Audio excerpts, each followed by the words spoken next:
I'm Jay Elias, General Legal Counsel at Dyer-Lake Funeral Home in North Attleboro. Welcome to this episode of Live and Learn, a series of programs designed to be informative, educational, and upbeat, and always intended to enhance and encourage our personal wellness and awareness.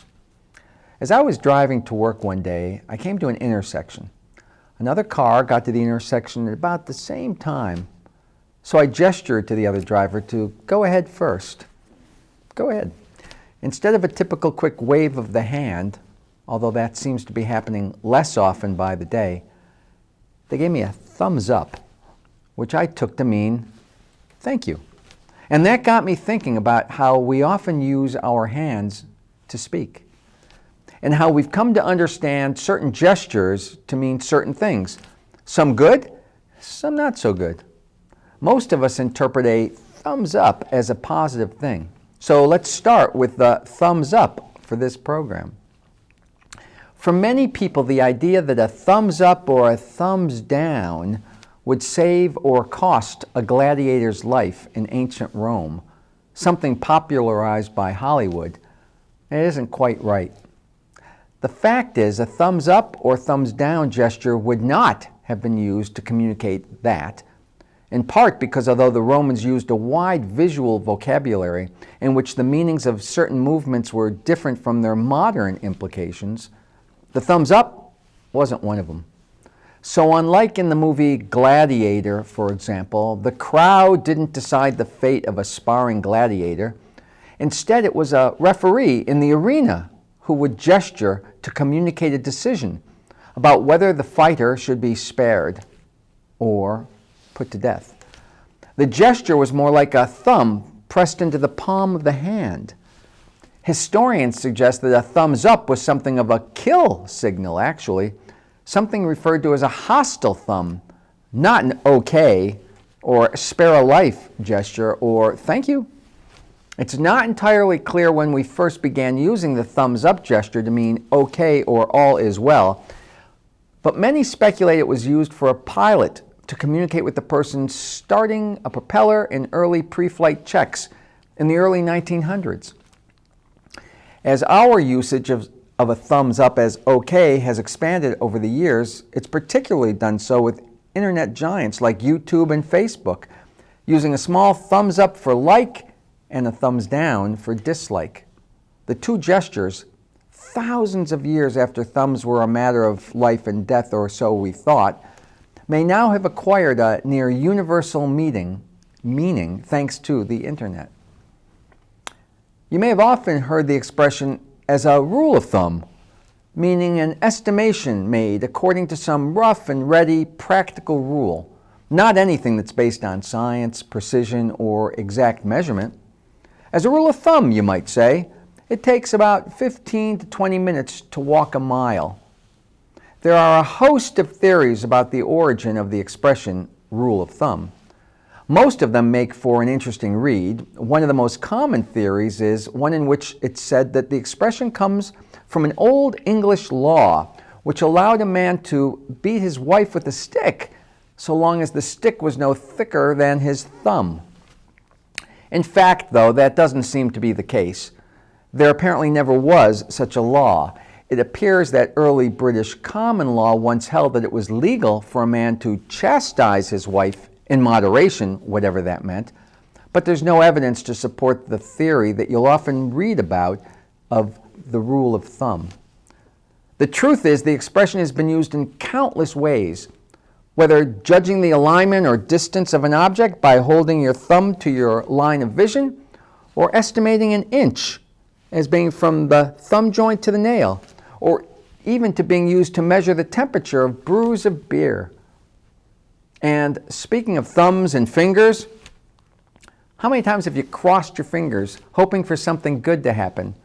Or maybe it's the times you've crossed your fingers behind your back while telling a little white lie. We cross our fingers or just say the words fingers crossed in hopes of good luck, good fortune. And as children, you may have crossed your fingers behind your back when telling a white lie to an adult, or when making some promise you didn't plan on keeping. Turns out that people have been crossing their fingers for years, centuries in fact. Some historians say the gesture goes back almost 3,000 years. But how is it that we came to start crossing our fingers in the first place? It's been said the gesture has its beginnings in ancient Israel, when courts applying what was called the Law of Moses would end their verdicts by saying, "May God have mercy upon your soul." They said the phrase to affirm God's supreme authority over the law and humanity. A majority of judges felt that although they could sentence someone to death, only God had the authority to judge and pass verdicts on one's soul.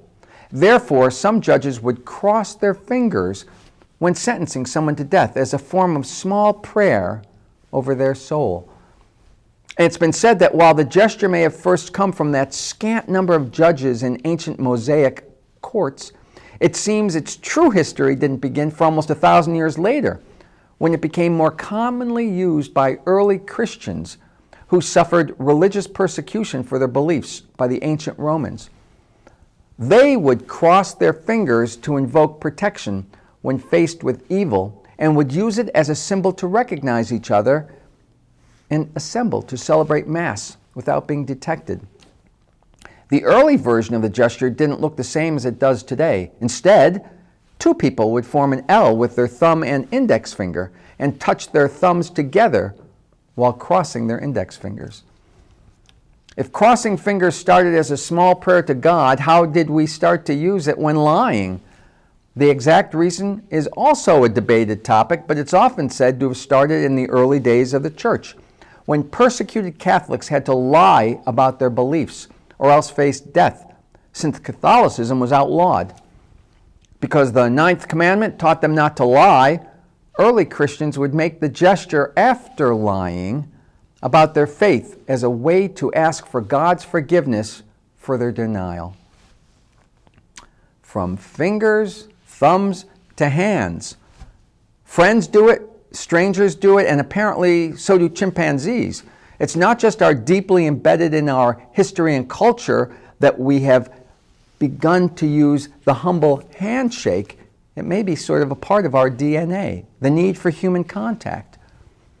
Although the handshake's origins may date back at least millions of years, it wasn't until 2020, with the COVID pandemic, that unquestionably put the handshake under the microscope, when shaking someone's hand garnered suspicion and criticism as a potential transmitter of the COVID virus.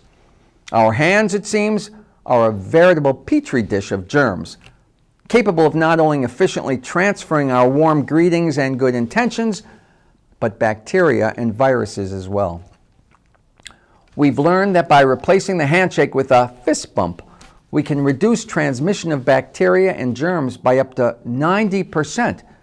And by using an elbow bump, we may actually eliminate entirely the risk of transmission of germs. It's long represented the enduring power of human contact. Whether we're greeting someone for the first time, closing a deal, or making amends, shaking hands has represented a unifying gesture and instantly understandable means of nonverbal communication, recognized as an international sign of goodwill, peace, and respect.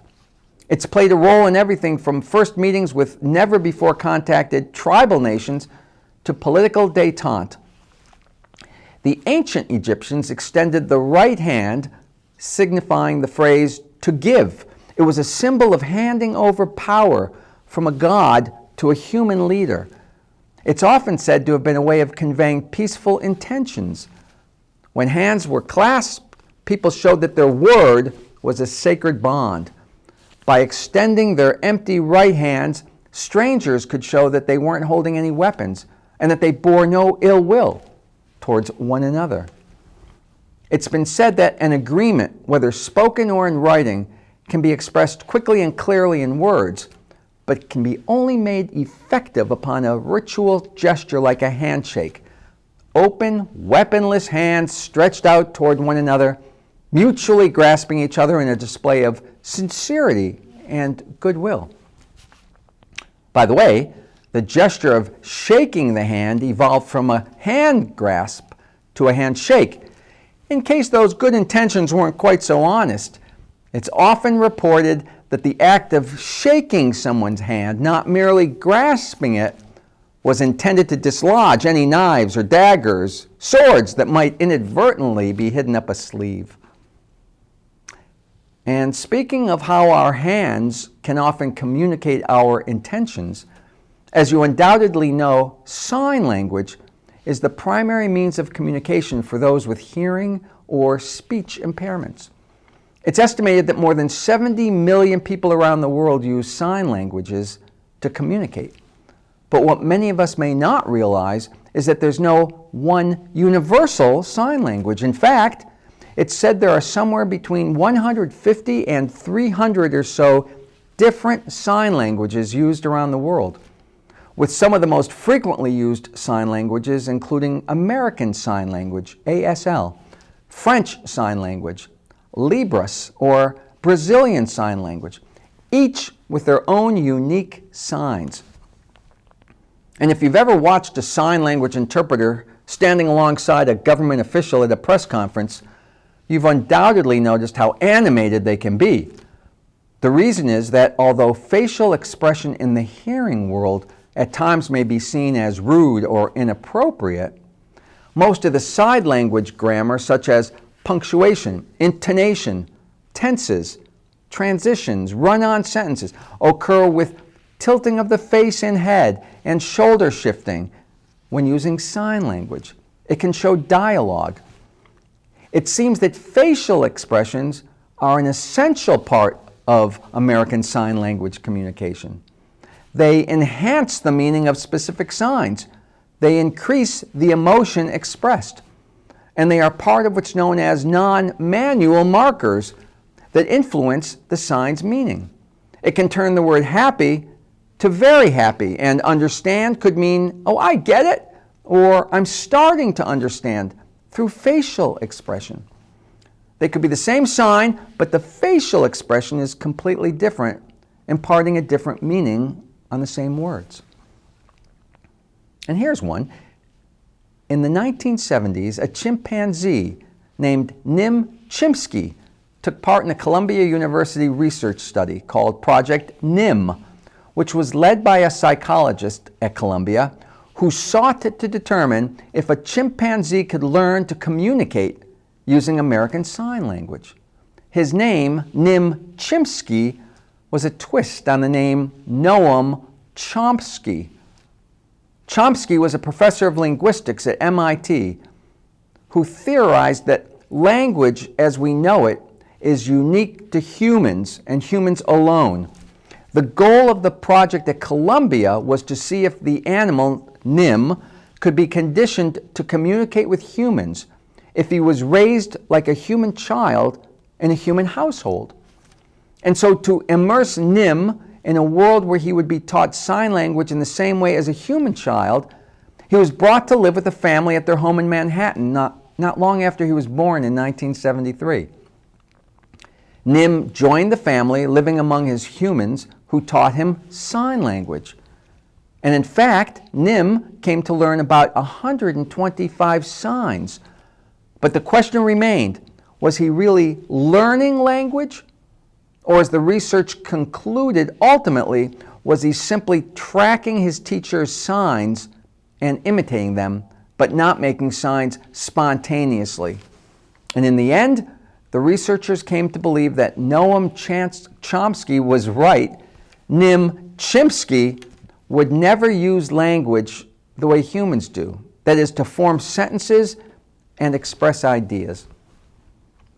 The project ended in 1977, and Nim lived out the rest of his days at an animal sanctuary in Texas. By the way, he was something of a celebrity during his lifetime, featured on Sesame Street, The Johnny Carson Tonight Show, and other television shows.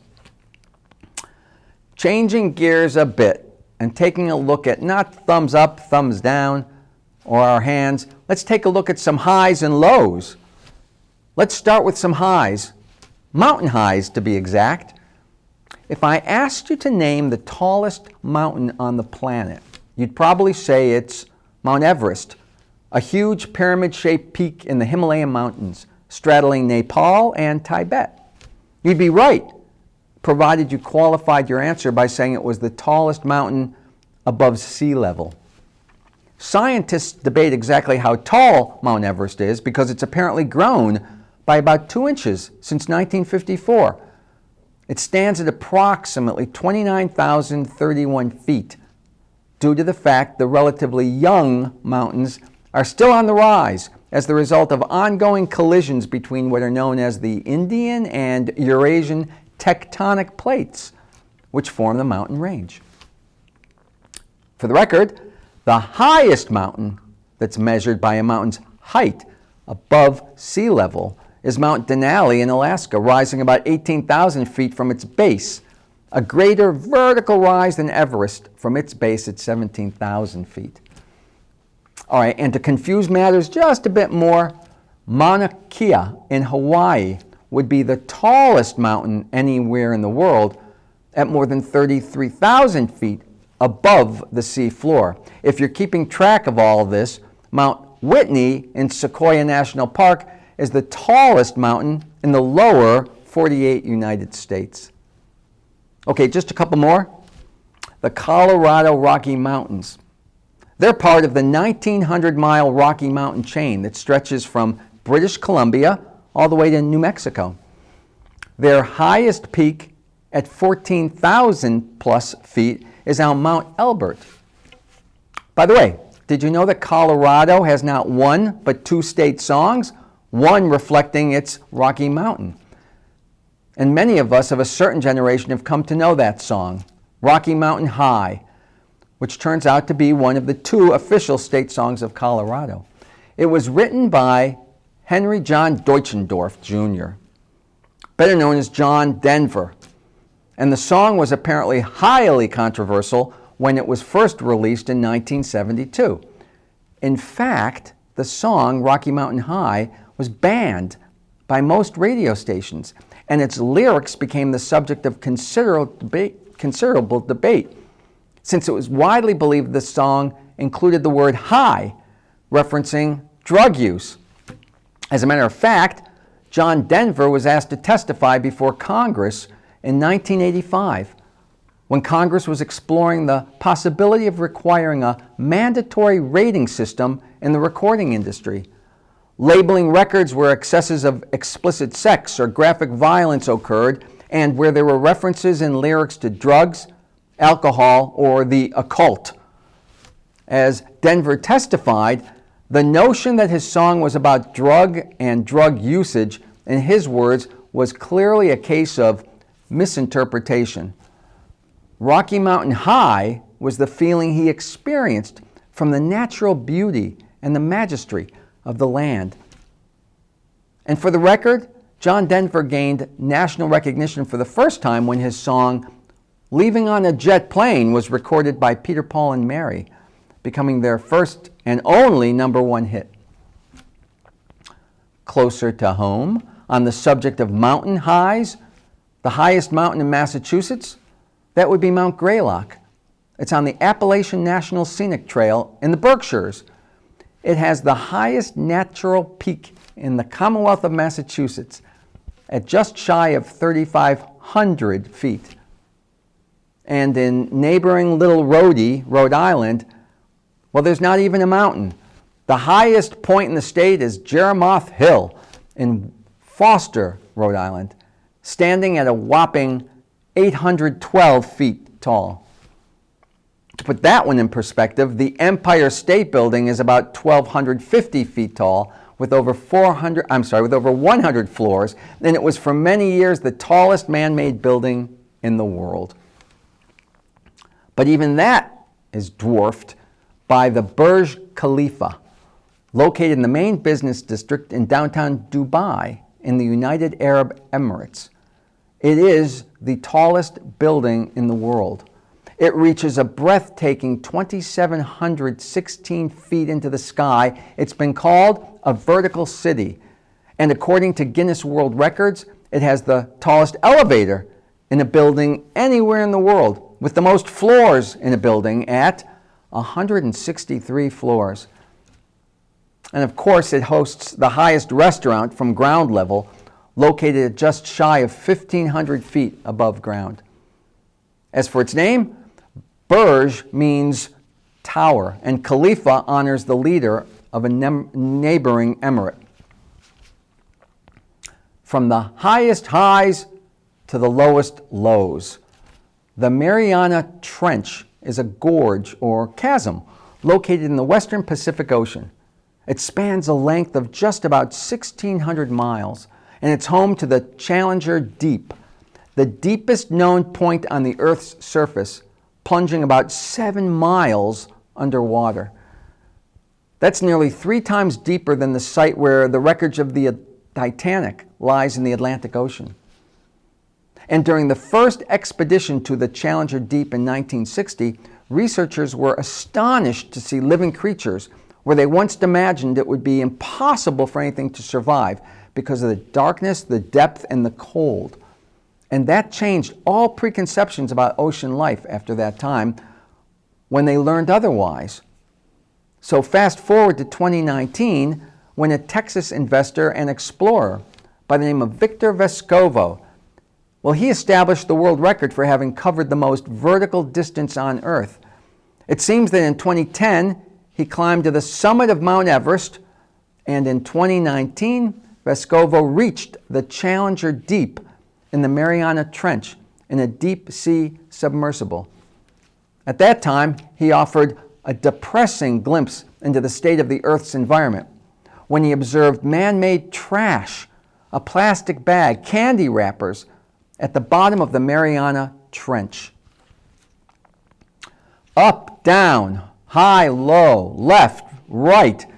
It's estimated that between 85 and 90% of the world's population are right-handed, meaning that roughly 10 to 15% of the population are lefties.